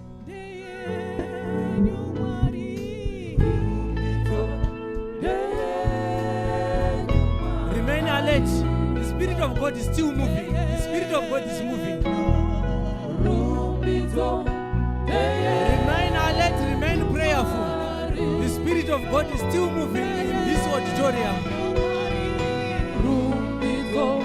Gamuchira zvawakafanira kugamuchira. Varanda vaMwari vari kuuya kuzokubatai.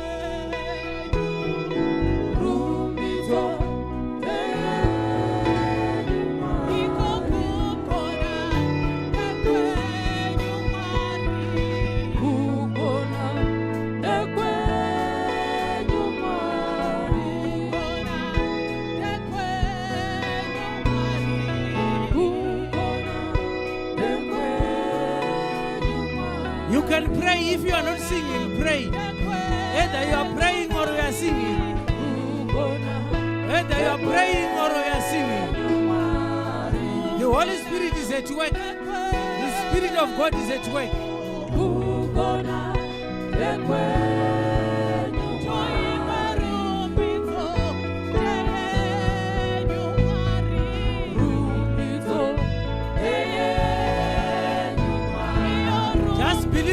Just believe God. Miracles are taking place. Miracles are happening.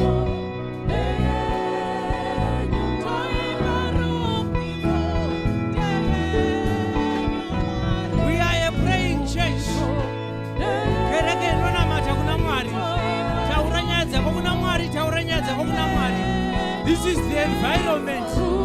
This is the atmosphere.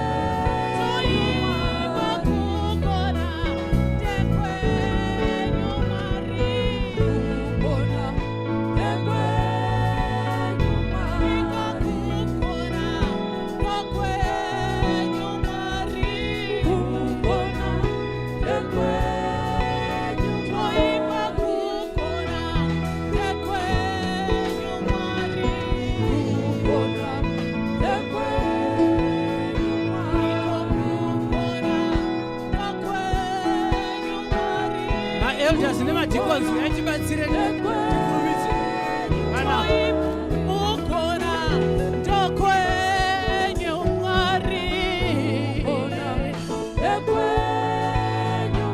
iko kukona ndokwenyu Jesu toimba rumbidzo ndeyenyu Mwari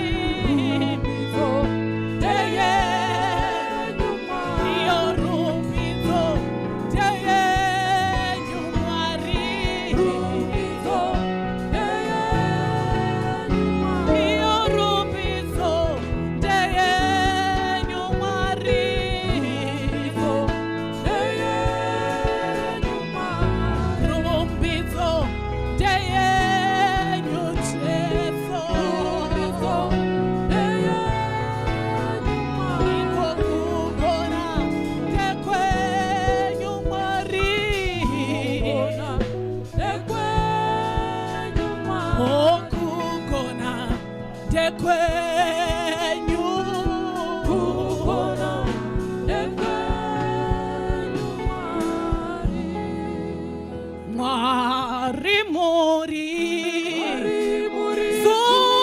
suveredu ameni babari no penya usuru asimweya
Ishe Jesu asati ava kunamata anga achiparidzwa pano Jesu manzwa zvichinzi vose vakamugamuchira vakapuwa simba rekunzi vana vaMwari, uye pane mabhenefits anopiwa vana vaMwari chete.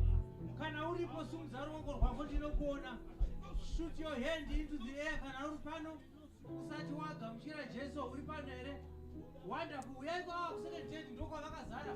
Uyai kuno kumberi, fambai tikubatsirei mupiwe Jesu. Atiomberere hama idzi, fambai mune kuno mberi.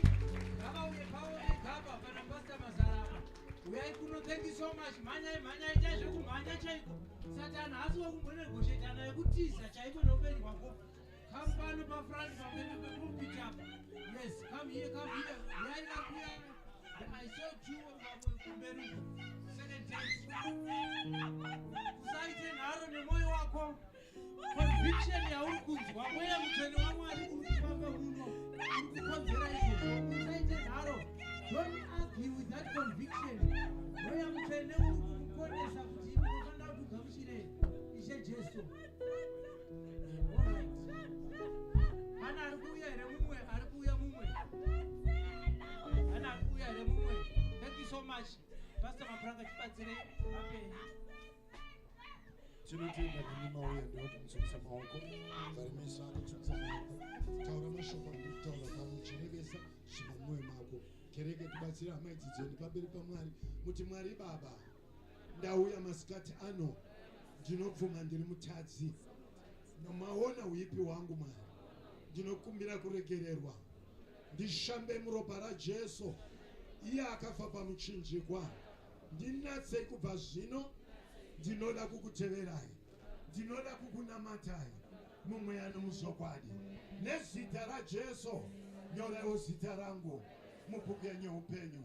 Ndaramba zvakaipa, ndaramba mabasa erima, ndinogamuchiremi Jesu kuti mundishambe. Kubva zvino Baba, ndave mwana wenyu mumweya nomuzvokwadi nokusingaperi. Amen.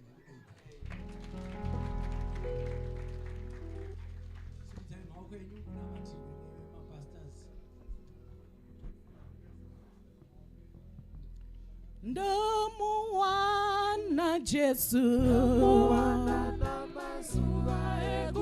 hallelujah, karanaye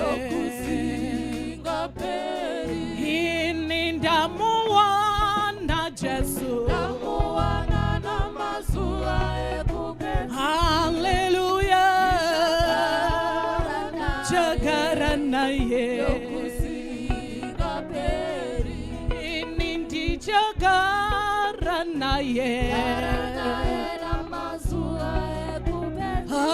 hallelujah,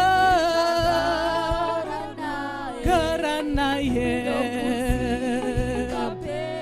ini ndichakaranaye hallelujah, karanaye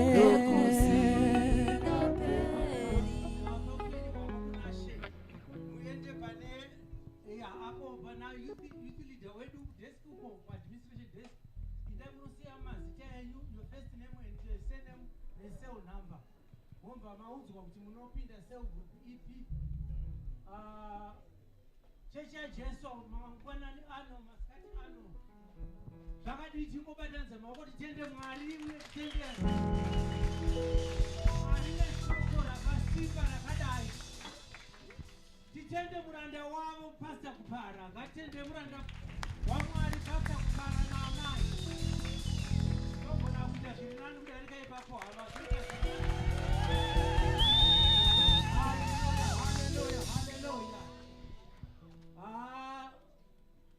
Baba Mapranga, you could tell kuti chechi maona here kuti there was a time vanofamba nendege vanozvisa zvandinoda kutaura. There's a time yekuti ndege Boeing inenge ichipusha uchinyasonzwa engine ichipusha. Pane time yaunonzwa yakungoita gliding ichiglide pamusoro pemhepo. So there was a time yavanga vachiunzwa kuti is now gliding in the Holy Spirit. Vanga vakuita prophesying ndobva vachiti ndiri kutya kutaura here taurai baba pane zvakawanda zvavasiya chaudza baba changu muzotaura varipo because there's a lot of things zvavasiya but vagona that's what you do kana the pastor of the place asipo pane zvaunosiya ndokudzai chimwe chinhu chinoratidza kuti muranda wamwari ukanzwa munhu wese anotya kumira paaltar achina mwari anotaura naye achina mwari mupenyu altar nometa ndeyekupi altar ukazouya uparidze altar unoita mudumbu vhiki yese unoita mudumbu wiki yese ukatanga imwe mharidzo ukaivhara ukatanga imwe kuita kuti usati wamboparidza iwoyo mweya unoratidza kuti muranda wamwari achiite conviction baba on behalf of Baba Chiangwa, ndakukutendai nemwe spirit iyoyo. The spirit of God is cooperating with ipamuri. Zvatisina kana kumbokahadzika. Vadikani. Hatipei zvipo zvakanaka zvekupa muranda wamwari. Vauya naamai na-youth leader wavo vasiya sangano ravo rekudhawendeo. Ngatipei zvipo zvakaringana muranda wamwari. Vawanewo fiwo yavanodira. Mai kupara vonopfuurawo nepapick and pay votengawo grosa ravo zvoratidza kuti vabva kufaith alive kwababa vana vanotenderana nere ngavaora zviratidze kuti vabva kusangano rababa handiti ka tichingopedza sevhisi baba vanotanga vandibvunza kuti mapa mushumiri marii vamutya vari kupi vanozviziva mapa mushumiri marii baba is a giver vanoti sei mapa mushumiri mari shoma kudaro saka ngatichiitai zvakanaka handiti ka tichiimbirwa kunoku nevaimbi brother mwepo Messiah you can do that whilst we are collecting offerings. Messiah you can do it. Okay ngatipei zvipo usabvisai kangofanana kana wakutenda chipo chapuwa namwari toda kuonoka ma50 nema100 akubuda ngauye yes ngazviite zvakanaka tiropafadze muranda wamwari titende that the word was too great and too powerful for one Sunday. Messiah. Hallelujah. My sister Asha, I can see $100 from here from Dr. Hove. He's one man who acts. Ndatifunga kuti pana achaomberawo achiona munhu anoita zvakanaka. Handiti manzwa kunzi zvanzi mwana waJairo akarwara zvakanzi uyu motomuitira nekuti ndiye akativakira chechi yatiri kupinda. Ingaita imwe mharidzo handei mwepo. Let's go. Let's give no Messiah.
Wonderful. Thank you so much. Thank you so much.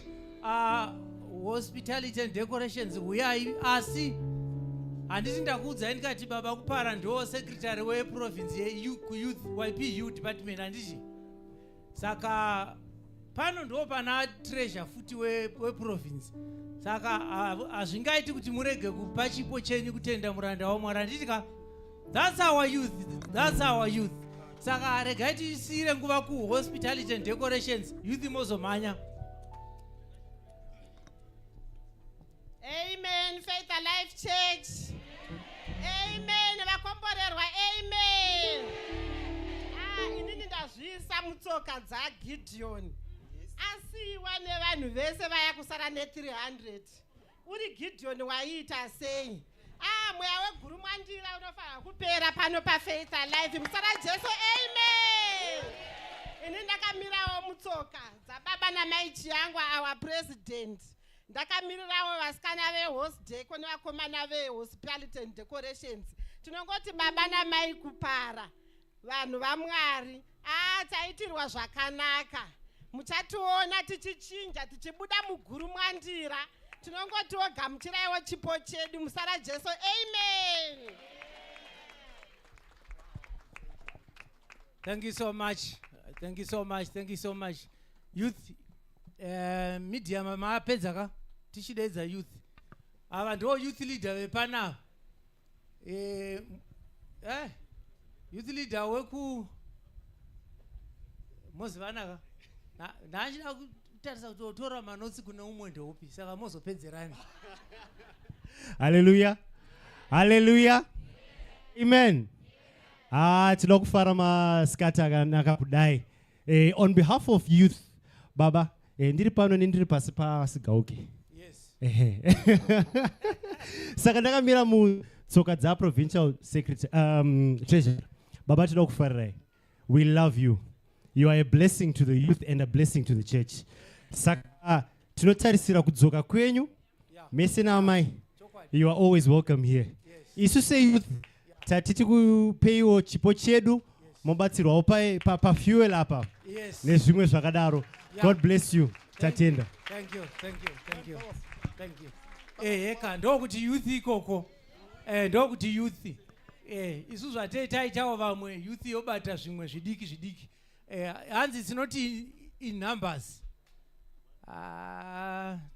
Tatarisana namahlatsi tikati yesh. Pakaoma apa.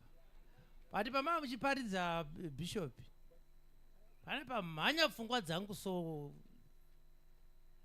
because unoparidzwa pane paunonzwa kuti is now speaking to my spirit. Pane pakambotaurwa naadzimai angu achiti shoma between yedu neyavo. Pamautaura zvokuti hazvisi mumanumbers.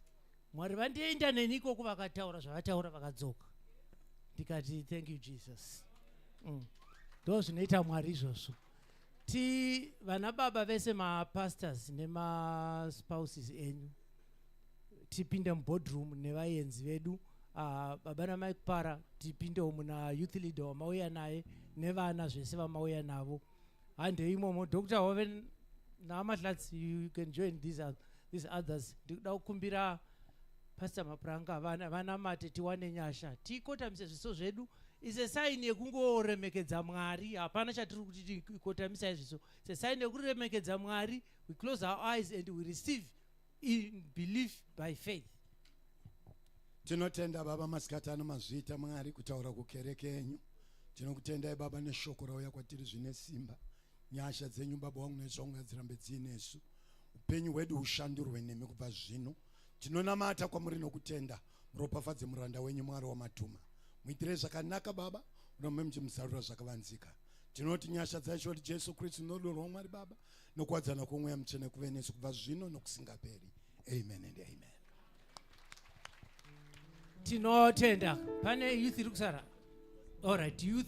Mosara muno mekutanga. Vamwe vese tasununguka tiende. Pastor Kupara vachazouya zvekare baba vachatipa mumwe mukana. God bless us.